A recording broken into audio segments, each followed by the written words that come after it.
Well, once again, the kissing booth proves that I'm real happy I didn't have any white men chasing after me in high school.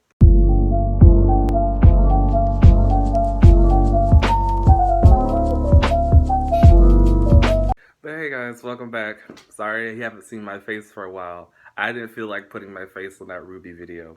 But thanks to everyone who got to like 117 views.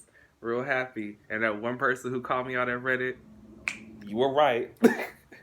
So I just got done watching the Kissing Booth 2 like 10 minutes ago. And I want to hop on the hype train before all the other reviews get out. So I'm going to just do it right quick. Um, but yeah, I was low-key really anticipating.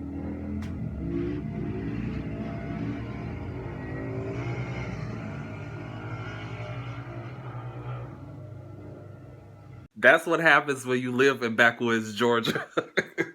but, but yeah, I just got done watching and it was okay, I guess. Like short summary video finish. It is too long for you to listen. I don't know, but it was just like it was kind of too. It was okay, I guess. It was a little better than the first movie, but it still had like that huge problem of like these two white boys are trying to control L's life. Didn't mean to make it white, but it's kind of the truth. Like these two boys are still trying to be really controlling of L's life and make it seem like it's not what it is. Because like with Noah, so Noah's gone off to Harvard, which I'm gonna talk about that in a second. But he's gone off to Harvard, and while he's at Harvard, he's got this little friend group and this girl in his group named Chloe. And L's intimidated by Chloe because Chloe's this model.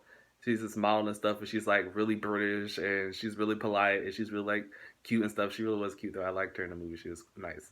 But and once again, but let's talk about this one, one intimidated by a black woman, intimidated by a black woman off the front, immediately intimidated by a black woman.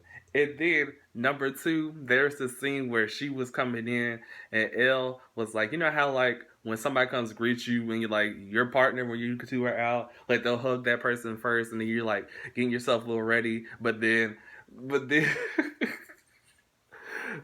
Chloe, she was like, so anyway, how are you doing? And it was just real shady how she did her. So I thought it was hilarious.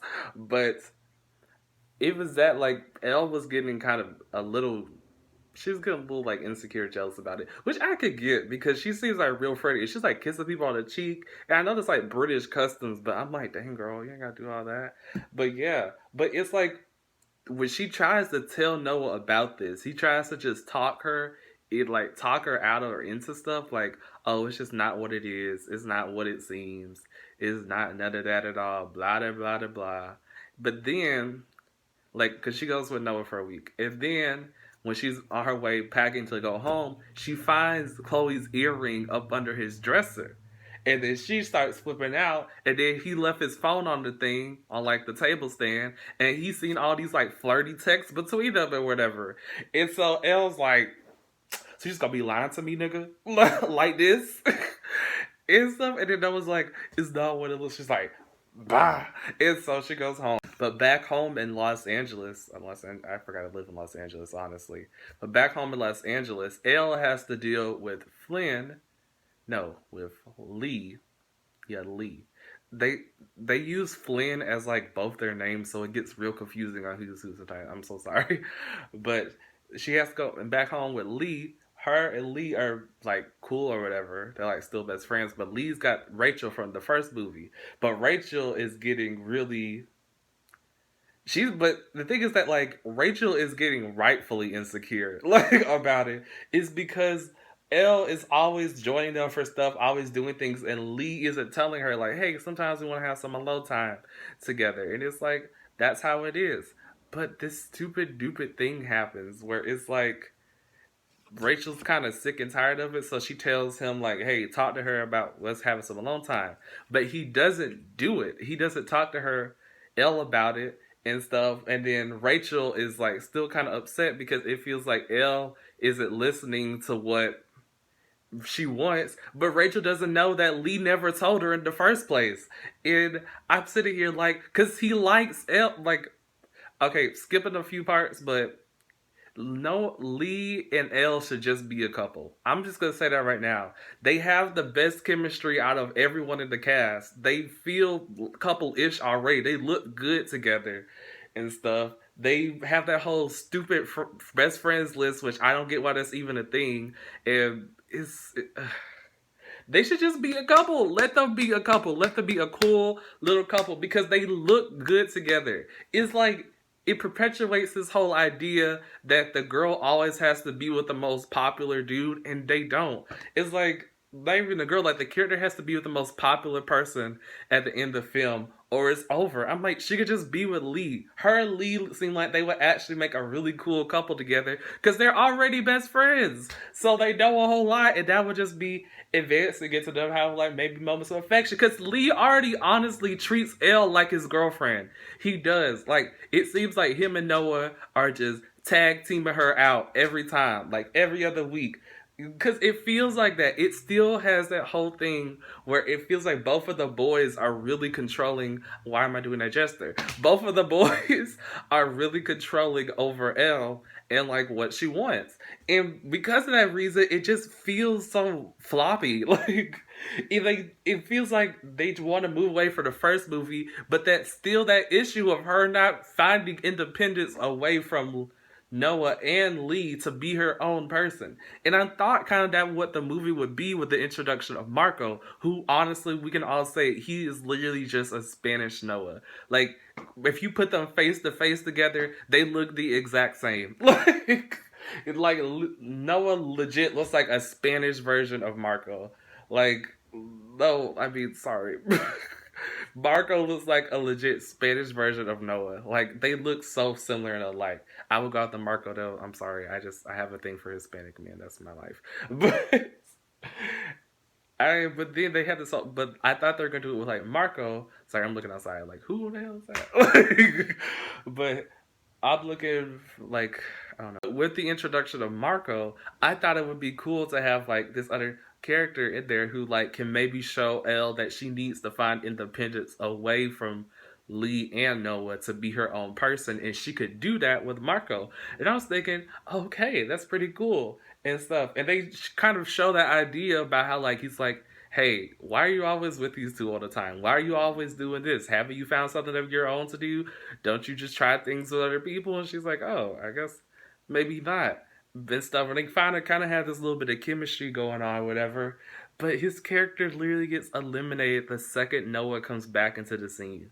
Noah comes back with Chloe, like around the movie's like almost 2.5 hours.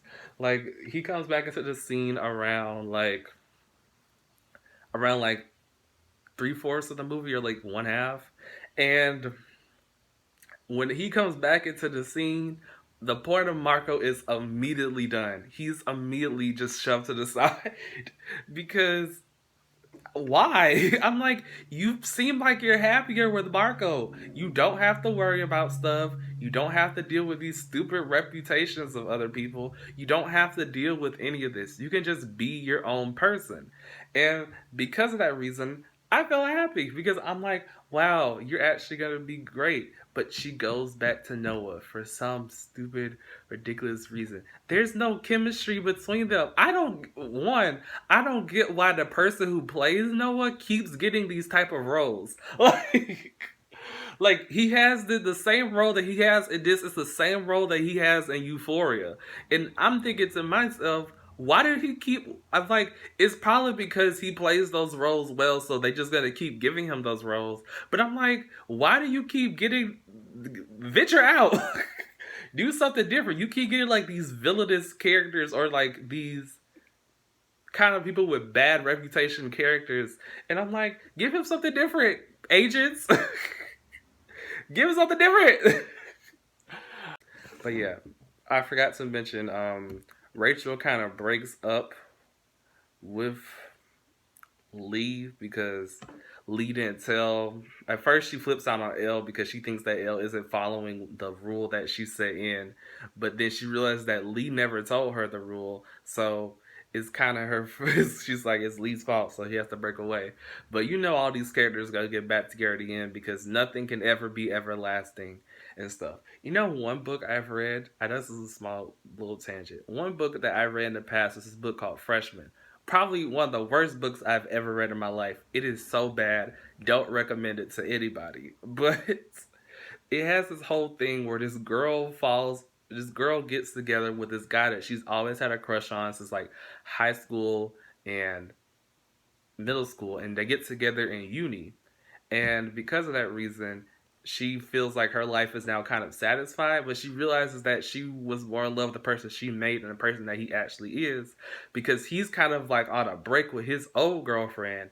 And she realizes that this dude isn't the person that she's falling for, the person that she fell with, and that he actually has flaws, and she isn't willing to deal with those flaws. So they end up being friends in the end, but not together, because she says that she can't handle that and he isn't willing to change. So it's like that. And I feel that should be the way with Noah and Elle and Lee and Rachel. Because it feels like Noah and Elle, they can be friends. I'm pretty fine with Noah and Elle being friends. But it's just, we had this whole thing of like her having to heal him in the first movie, for some stupid weird reason. And then this second movie is like she in a way is right to be insecure, because they seem really too close together and stuff. Like, so I get why she was upset about it, even though the first time I would have been like, okay, girl, you just gonna have to accept it or not. But he wasn't making it any better onto her. He was just sitting there continuing to have, he wasn't like showing her that Chloe isn't this kind of person. He wasn't maybe backing away with Chloe for a while so that he can mend his relationship with Elle. He wasn't doing any of those things. He was just staying the same. And it was like he kept thinking, you won't think I cheat on you, right? You kind of just like, are we gonna forget the first movie where you low key almost were like really manipulative and like had huge anger issues? You beat up like three dudes in the thing. You freaking were threatening people not to go out with us. You were flip flopping, keeping guys away from us, trying to talk to us or whatever. You were doing the absolute most for us to like what? You almost beat up your brother. You almost fought your brother.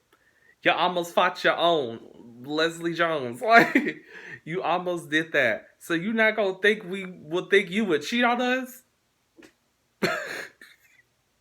Where's the profits? Where's the profits? Like, this a whole lie. He really sitting up here and thinking that we ain't gonna think that Chloe trying to get some of him when he is coming out here every other scene in a towel around all his friends, just butt naked in a chair. You ain't gonna think we're gonna think that? You ain't gonna think that since we found her freaking earring up under your bed, that we ain't gonna think y'all ain't sleeping together? You ain't gonna think that because she all up on here with those flirty texts and how she be kissing everybody on their cheeks or whatever? We ain't gonna think that? We ain't gonna think that, right, Noah? We just gonna be okay?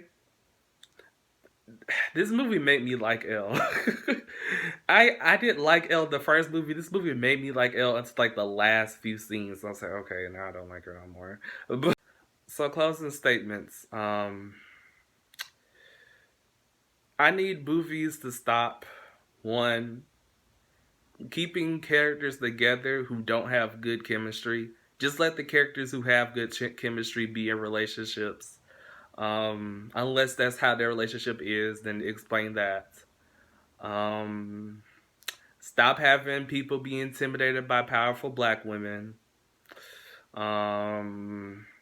Stop having it where if you don't get into the top 20 colleges in the United States, you're a failure. Because if the movies are meant to be relatable, most people in America most like students in America probably can't get into the top 20 colleges in the United States. It's just the truth, sweetie. I'm speaking facts. Like, just because these actors may be good that are in here and maybe the people who wrote it did, doesn't mean that everybody can. I know I'm really sick and tired of seeing kids trying to complaining about they getting to Harvard or Berkeley. Girl, I go to Georgia Gwinnett College. That is basically the technical school of Atlanta, and I'm perfectly fine with it. Like, I'm perfectly fine with it, sweetie. It doesn't bother me one bit. Like, it doesn't. So just get it together. Like, the kissing booth was better than the first one, I will admit. Cinematography definitely went up. It didn't need to be no almost 2.5 hours though. I was like, we only through the first hour. When I saw that when I saw we had an hour and hour and 20 minutes, I was like, we only been through 1 hour of this. I was like, dang, this movie to hurry up. But yeah, it's just that simple. There was also a small plot point with like these two guys. This one guy who's like in this other guy in the thing. I don't remember their names. I really didn't care. Um, Queer rep, cool. I just feel like you can't just throw it in like if you just throw it in there to have some rep in there and whatever. That's not really that great. Actually, have the characters have depth. I keep saying depth.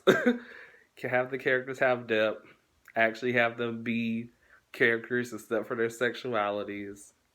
Actually, have them have interesting things and characteristics other than Jock and Silent Boy, which is a whole thing about wish fulfillment. I'll talk about it later. um, and yeah, just do LGBT rep better. I'm getting real tired of seeing this. Like, just it thrown in for the sake of having like representation. Because I want representation, but it has to be meaningful, in my opinion. Like, that's how it. But good, you threw it in. Have some more people on screen. We'll do better. So real talk, real talk.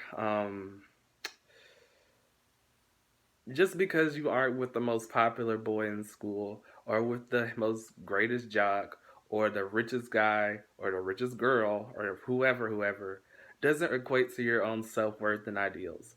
You have one thing I feel like young adults have to remember is that these movies are fictional. These characters don't exist. And because of this, majority of their situations maybe do happen, but don't exist on a greater level.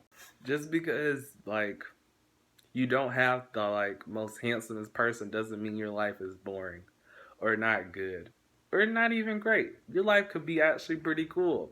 Just because your boyfriend's like maybe a 7 and the dude up there is like a 10 doesn't mean the 7 isn't perfect for you. Not everybody's numbers are always going to match with yours. Not everybody's energy is always going to match with yours. We idealize the perfect versions of other people, so in a way, we don't have to accept the fact that they're also human. Because, hormones and stuff get in the way of actual thought when that comes into play. It's kind of what life is. You either gross or you're not. So, yeah.